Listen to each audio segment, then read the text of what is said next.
Hello everyone and welcome back to Let's Play Hook. In the last part we beat, can't even remember the exact amount of stages, I think 4 more stages, and now we're going to continue on.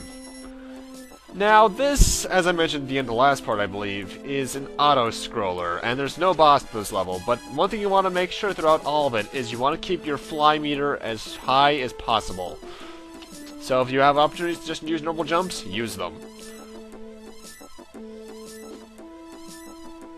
By the way, I gotta say, I love the background here. Really detailed trees there.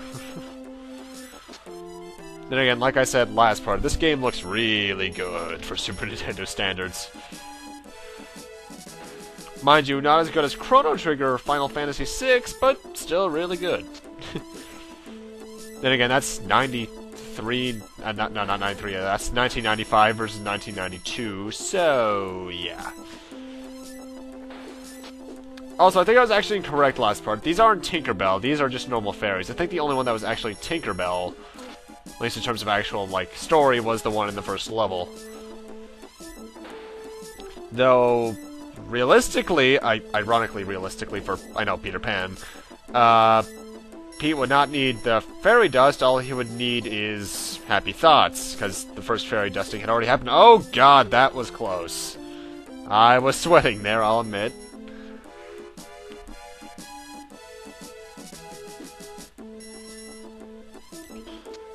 That's actually one kind of annoying thing about when you get hit. Ooh, pan sword, yay.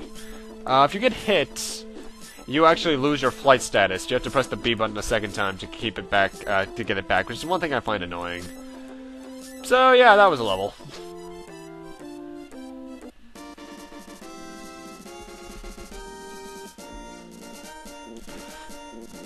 You know, I wonder how many lives I would have by this point normally. Anyway, time for what is easily my least favorite stage in the game. Stage 8. The caves, as I like to call them.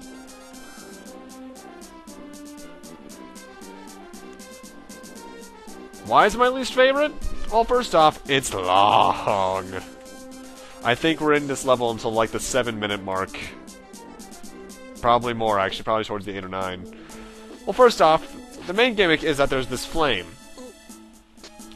This flame will be constantly stalking you around, and it's how your cave stays lit. If you off-screen it, it will get dark, and you'll be barely able to see anything. You can put it out by slashing, but then again, that also puts it out. Like I said, it is constantly stalking you, and if you do touch it, it does hurt, so watch out for that. As far as I'm aware, there's nothing real extra that I don't go for, except maybe a cherry or apple here or there. Extra life there if you need it. Pretty much, there's a reason they give you, I think it's 8 minutes for this level, up in the top right. Actually, I just realized, why did they give us time in an auto-scroller? That seems kind of redundant. It's like you didn't scroll fast enough. Ah ha ha, feel our wrath.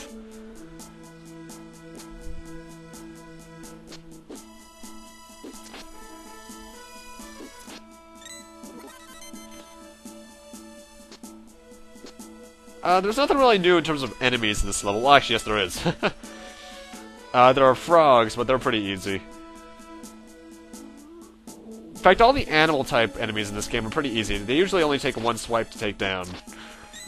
And the bats aren't even that annoying. They're nowhere near as bad as, oh, I don't know, Castlevania.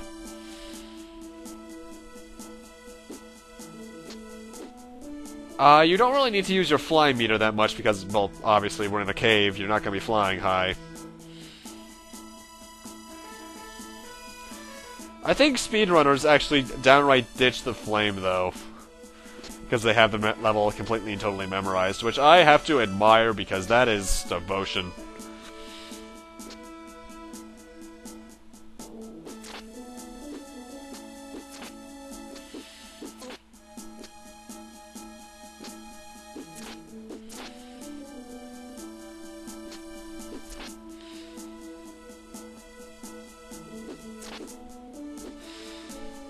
What does this remind me of? This entire level gimmick. Oh, you know what it is? It reminds me of an episode of one of the Donkey Kong Country games. Also, make sure... This is the only part of that level you need your fly meter for. Touching these spikes will not kill you, just damage you, but it's still annoying enough. And if you need it, there is an apple to our left right here.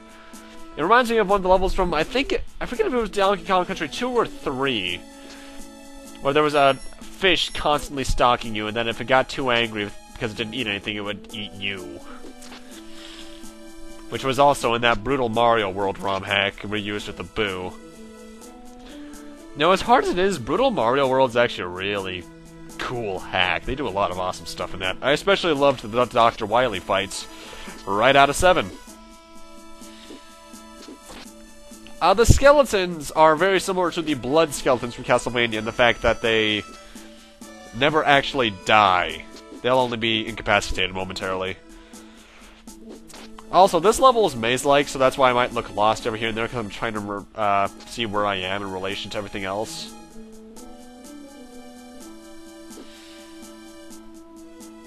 Whoa, I didn't even realize he would teleport. Oh, hello. That's where that started. For like the next... let me check.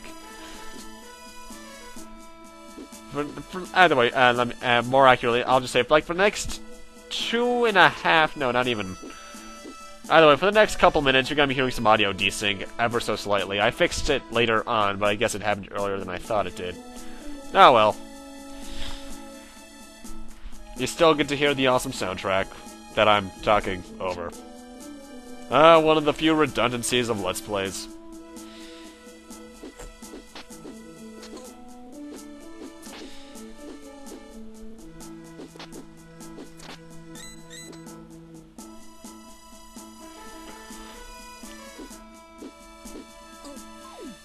And that's another death.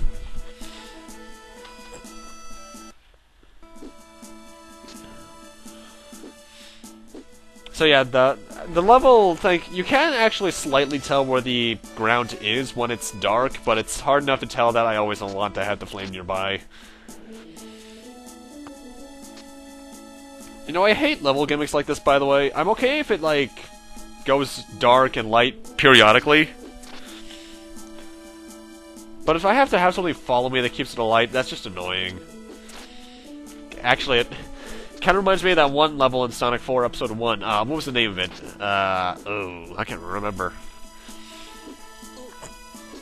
Well, luckily we're right near the end of the stage anyway. By the way, I should mention, right back there was a checkpoint. Well, actually, more accurately, close to where I died was a checkpoint, so I didn't have to do that much backtracking when I died. Anyway, time for the boss, which is something from the original story of Peter Pan, I believe, the Skeleton King. I think at least that's what I call it. This boss, and the next boss actually, can only be hurt from behind, so you have to do that. He'll throw his head at you, which you can stop in its path by hitting it. But the best, well, first off, deaths.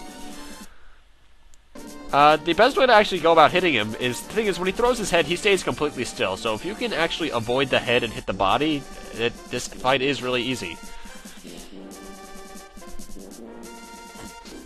Actually, wasn't this thing in the Peter Pan movie that had Peter when he was still a teenager or kid or however old, whatever age he's supposed to be at when he's in Neverland? Who was in that movie? I can't even remember. It's been that long since I saw it.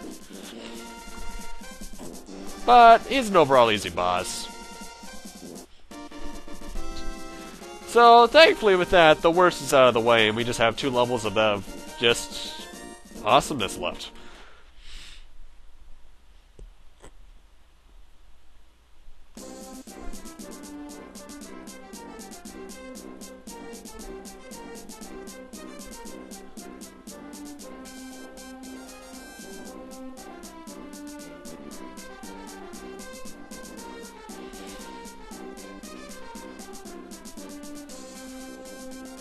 And time for stage 9. And now we're finally back on track with the movie, too, because we're on the final attack of the pirates. And the boss aside, actually, this is probably one of the easier stages in the game. Though there are a total of 3 new enemies that show up here that are rather annoying, all related to the pirates. Really jolly tune here, by the way.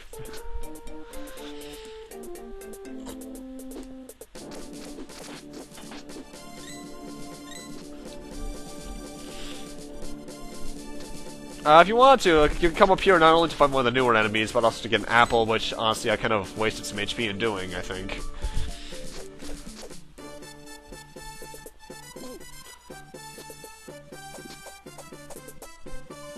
Throughout the entire level, there's actually quite a few checkpoints because of the area transitions.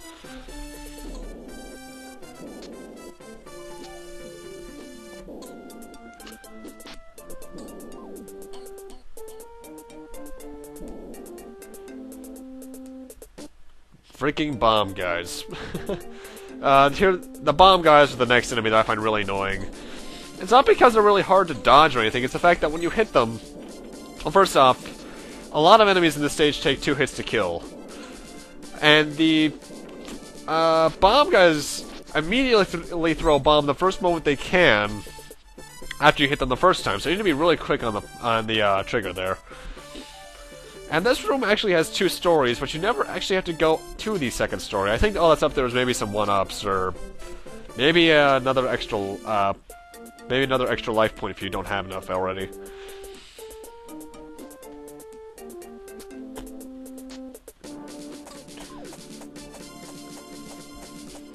This is where my deaths tend to occur a lot. Or not tend to, this is where a lot of deaths will probably happen on your first playthrough. And there's the third annoying enemy in the stage, rather. The Musketeers. They can fire, as far as I'm aware, in all 8 directions, and I hate that. Anyway, it's time for the boss, Smee! Or at least I think it's Smee. Either way, it's Bob Hoskins, and may you rest in peace, good sir. Anyway, like the Skeleton King, you can only hit Smee here from behind on his random vulture thing. Problem is, I think like I mentioned in part 1, the flight controls are a bit slippery, so flying around and hitting him can be a bit precise at times. And there's an apple in the top left that I already collected that you can use if you're in a pinch. I think this guy takes 6 or 7 hits to take down, I'm not exactly sure. Because I know the Skeleton King took 4 or 5. Pretty much the best way to take him down is to get him into a pattern where he follows you and then you just fly in a quarter circle around him. Or half circle, rather. Keep your fly meter towards its max as usual. And you should do just fine. You can use these sails as platforms, but honestly flying is just a much better option. I do love the little pose he gets if you're at max speed while flying. But Smee, not that hard of a boss. I think he's the hardest boss in the game, but... well, so far at least. But nothing too bad overall. And that was stage 9.